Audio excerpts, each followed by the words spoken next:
England kick off their Euro 2020 campaign. Danish midfielder Christian Eriksen suffered a cardiac arrest. The team's doctor confirms he is in a stable condition in hospital. G7 leaders pledge 1 billion jabs for poorer nations as Boris Johnson plays down a spat with France over the Brexit divorce deal. On the eve of decision day about England's lockdown lifting, ministers say they'll be guided by COVID hospital admissions. And temperatures soar on what could be the hottest day of the year so far.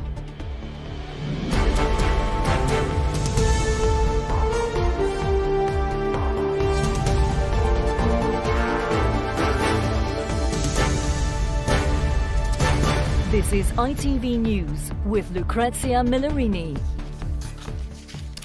Good afternoon. England have begun their Euro 2020 campaign under baking skies and fired-up fans. Raheem Sterling sent a powerful message to a section of the crowd who booed when players took the knee, scoring the team's first goal against Croatia in their opener. Well, our sports editor Steve Scott reports from Wembley.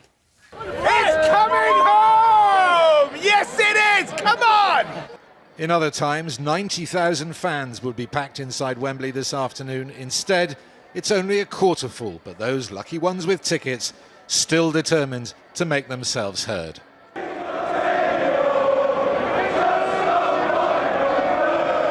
And the vast majority of them are English. Very excited. We thought we were going to be here a year ago, so it feels so good to finally be doing this in glorious sunshine. 18 months without football and back at home of football. So It's huge coming home. game. It's coming home, yeah. The boss now jacketless and out of his seat. Nervous perhaps, England still had nothing to show for their control over Croatia. The breakthrough came courtesy of two players many fans wouldn't even have in their starting lineup. Phillips probing, Croatia backtracking, and Raheem Sterling quickest when it counted most. Thank heavens he's the man who picks the team. Harry Kane was having a quiet afternoon by his standards, but nearly made the game safe shortly afterwards. Mason Mount teasing his captain into action. And the score stayed that way. The final whistle has just gone. Some concern among England fans maybe at the beginning. England's so dominant but not managing to score a goal. But they have done it. Validation, I think, for Gareth Southgate's tactics and his team selection. It might sound quite strange, but that is the first time ever that England have won an opening game in a European Championship. So the right result, no serious injuries. What better way for Gareth Southgate and his team to prepare for that huge game here next Friday against Scotland. Indeed, Steve, thank you. Well, Christian Eriksen suffered a cardiac arrest when he collapsed in Denmark's Euro 2020 match against Finland, the team's doctor confirmed today. Earlier, officials said he remained stable in hospital and had sent his greetings to his national teammates. Dan Rivers has this report. Christian Eriksen's appearance and then sudden collapse on the second day of the Euros yesterday has united fans from all countries, horrified by the scenes which played out live on television as his teammates and supporters struggled to control their emotions and feared the worst. The sight of the midfielder conscious again after being resuscitated was a huge relief to everyone. Today, the Danish Football Association confirmed he is continuing to recover, saying in a statement, "This morning we've spoken to Christian Eriksen, who has sent his greetings to his teammates. His condition is stable. He continues to be hospitalised for further examination." Cardiologist Professor Sanjay Sharma screened Eriksen for illness when the Dane played for Spurs and says no player would be allowed on the pitch if there was any underlying problem. All of these countries conduct tests on elite football players and other sports people that include ECGs, which are looking at the electrical faults, or looking for electrical faults, and the echocardiogram, which will look for structural faults. And it's only players that have normal tests that are actually allowed to play at this level. Eriksen's collapse was reminiscent of that of Bolton player Fabrice Muamba in 2012, whose heart stopped for more than an hour. He was watching yesterday's match. Those are the emotion and the feeling that I've not revisited for a long time. And to see it happen to another fellow professional player, it's a feeling that just horrible feeling, put it that way. So it wasn't good at all. The decision to resume yesterday's match might have been controversial, but today the chief executive of Eriksen's club Inter Milan has confirmed the player has been messaging his friends there via WhatsApp. His Danish and Inter Milan teammates relieved. Eriksen appears to be recovering well. Dan Rivers, ITV News. The Prime Minister confirmed the world's richest countries at the G7 summit have pledged more than 1 billion COVID vaccines for the rest of the world. The summit has been overshadowed by a spat over the Brexit divorce deal with the EU, particularly with the French. But he wouldn't be drawn into the round, not in public at least, as our political correspondent Libby Vina reports from Cornwall, where the American President Joe Biden told the world America is back. A Sunday ritual for the President and First Lady, but for these onlookers in St Ives, their visit to church was a day they're unlikely to forget. The G7 summit may have been the backdrop for Joe Biden's first visit abroad. It also looks as if he and his wife have taken to Cornwall. Mr. President, how's that church? Beautiful. But what have 3 days of beach diplomacy achieved? The Prime Minister says he got pledges for extending vaccinations to poorer countries around the world, rejecting claims richer nations still weren't doing enough. Leaders have pledged over 1 billion doses, either directly or through funding to COVAX. That includes 100 million from the UK to the world's poorest countries, which is another big step towards vaccinating the world. How are you? I'm fine, and you? He played down splits over Brexit, refusing to repeat his Foreign Secretary's claim that the French president had been offensive. I think it's the job of the government of the United Kingdom to uphold the territorial integrity of the United Kingdom. I think it was a point I made to you yesterday, and actually that subject occupied a vestigial, vanishingly small proportion of our deliberations.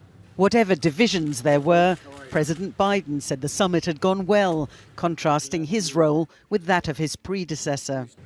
As America's back at the table, the lack of participation in the past and full engagement was noticed significantly, not only by the leaders of those countries, but by the people in the G7 countries.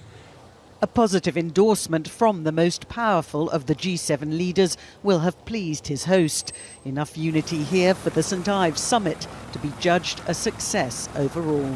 Libby Vina, ITV News, Cornwall. Well, let's go now to our political editor, Robert Peston, who's in Cornwall. Robert, what is your key takeaway from this summit then?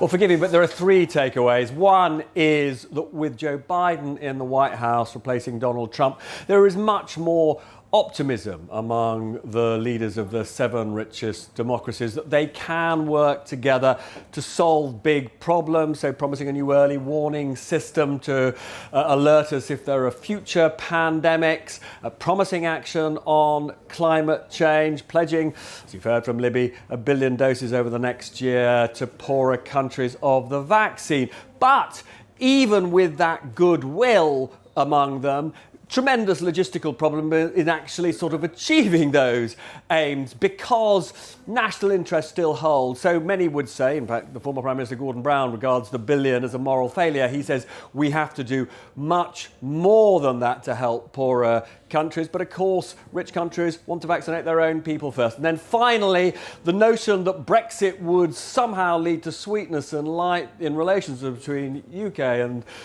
European Union. For the birds. The long shadow over this conference has been that row over the Northern Ireland Protocol, which threatens to really blow up in the next week or so. All right, Robert, thank you.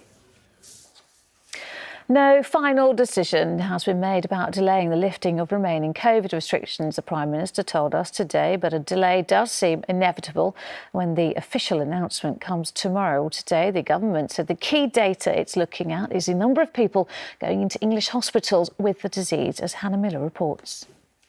Katie Johnson has more than the usual pre-wedding jitters. Her last-minute preparations before getting married in less than 2 weeks could now include cutting the guest list from 125 to 30 if the Prime Minister doesn't stick to the date he tried to set.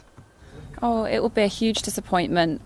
Obviously, the most important thing for us is getting married, but we want our most loved ones there with us to celebrate. And we do feel that it can be done safely. Seeing the crowds on the TV all celebrating the football, if they're all tracked and traced, why can't the wedding sector do the same? But I do really feel for our suppliers, our catering as well. The plan had been to lift social contact rules, reopen nightclubs and end restrictions on large events like festivals. But today, that sounds unlikely. The issue is much less the number of cases, although of course it's a factor and we monitor it very carefully. The issue is the link between cases and hospitalisation of people who are severely ill with COVID or one of the variants. We know we've seriously weakened that link, but have we broken it? Have we severed it? That's what we're assessing the data for, and that's what we're waiting for in order to take a decision, which will be made tomorrow, on whether we proceed to step 4. That led one backbench Conservative MP to point out you'll be waiting a long time for a vaccine which is 100% effective and where literally no one goes to hospital ever. But against the Delta variant, 2 doses are said to be more effective than 1. And with more than 1,000 people in hospital with COVID, many scientists say a delay to lockdown easing would buy more time. For Katie, the announcement will at least bring an end to uncertainty, as ministers meet tonight to decide whether to push back the country's big day. Hannah Miller, ITV News. And finally, weather records could be broken today as temperatures continue to climb. June is already proving to be one of the warmest on record. There are predictions that temperatures could reach 29 degrees Celsius later this afternoon. And if you think today has been sweltering, keep your sun hats and your sunscreen close. Temperatures could nudge even higher tomorrow. We could get to 30 degrees Celsius, which would be hotter than it will be in Ibiza. Lovely. Enjoy the sunshine. Bye-bye for now.